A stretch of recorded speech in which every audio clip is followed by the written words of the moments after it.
بخت نصر بادشاہ ابتدا میں نہایت نیک و صالح تھا۔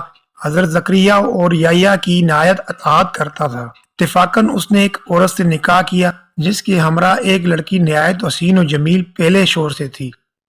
جب وہ لڑکی جوانی کو پہنچی تو بادشاہ اس کی بہار حسن دیکھ کر فریفتہ و دیوانہ ہو گیا۔ اس کی ماں کو پیغام دیا، وہ بہت خوش ہوئی، مگر دل میں اندیشہ کیا کہ بادشاہ پیغمبروں کا مطیع و فرمان ہے اور یہ نکاح اللہ کے پیغمبر کی شریعت کے خلاف ہے، وہ کیوں اس کام کی اجازت دیں گے؟ اس لیے بادشاہ سے کہا کہ تم اس کا مہر ادا نہ کر سکو گے۔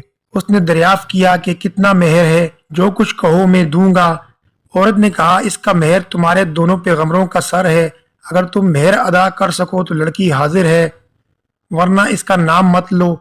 بادشاہ نے کہا کہ یہ پیغمبر ہمارے دشمن نہیں بلکہ ہمارے خیر خواہ اور دعاگو ہیں، ان کو بے گناہ اور بغیر کسی جرم کے قتل کرنا ظلم عظیم ہے، اس کے سوا کچھ مانگو، جو مہر کہو مجھے منظور ہے۔ اس نے کہا اس کے سوا کوئی مہر نہیں ہے۔ بادشاہ نے نفسانی خواہشات سے مغلوب ہو کر فوج کو حکم دیا کہ دونوں بے گناہوں کا سر کاٹ لاؤ۔ حکم کے بموجب سپاہیوں نے جا کر اول حضرت یحییٰ علیہ السلام کو بیت المقدس میں قتل کیا۔ حضرت زکریا یہ حال دیکھ کر جنگل کی طرف بھاگ نکلے، فوج پیچھے ہوئی اور شیطان نے ان کی رہنمائی کی۔ جب سپاہیوں نے آ دبایا اور گھیر لیا تو حضرت زکریا نے ایک درخت سے التجا کی کہ مجھ کو اس وقت پناہ دے۔ وہ درخت پھٹ گیا اور یہ اس کے اندر سما گئے۔ وہ پھر بند ہو گیا لیکن قدرے کپڑا باہر رہ گیا۔ فوج حیران ہوئی کہ کہاں غائب ہو گئے۔ شیطان نے نشان دیا کہ اس درخت کے اندر ہیں اور یہ کپڑا ان کے موجود ہونے کی علامت ہے۔ پھر شیطان نے آرے کی ترکیب بتلائی، درخت چیرا گیا۔ جب آرا حضرت زکریا علیہ السلام کے سر تک پہنچا تو حضرت زکریا نے سسکی بھری۔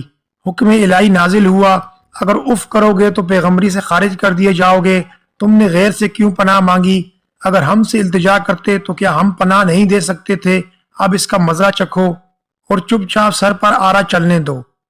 غرضیہ سر سے پاؤں تک جسم چیرا گیا اور حضرت زکریا نے دم نہ مارا۔ جب دونوں پیغمبر اس بے دردی سے قتل ہوئے تو غضب الہی نازل ہوا، دن تاریک ہو گیا۔ ایک بادشاہ خونخوار فوج لے کر چڑھ دوڑا اور اس شہر کے باشندوں کو گرفتار کر لیا۔ حضرت یحییٰ علیہ السلام کا خون بند نہ ہوتا تھا، جب قبر میں رکھتے تو قبر خون سے لبریز ہو جاتی تھی۔ بادشاہ نے قسم کھائی کہ جب تک خون بند نہ ہوگا میں قتل سے باز نہ آؤں گا۔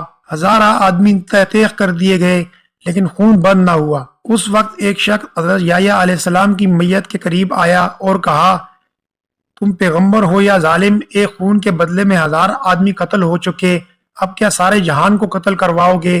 اتنا کہنا تھا کہ خون بند ہو گیا۔ جامع دمشق میں حضرت یحییٰ علیہ السلام کی قبر آج بھی موجود ہے۔ ہمارے چینل کو لائک کریں، سبسکرائب کریں اور بیل آئیکن کو پریس کریں۔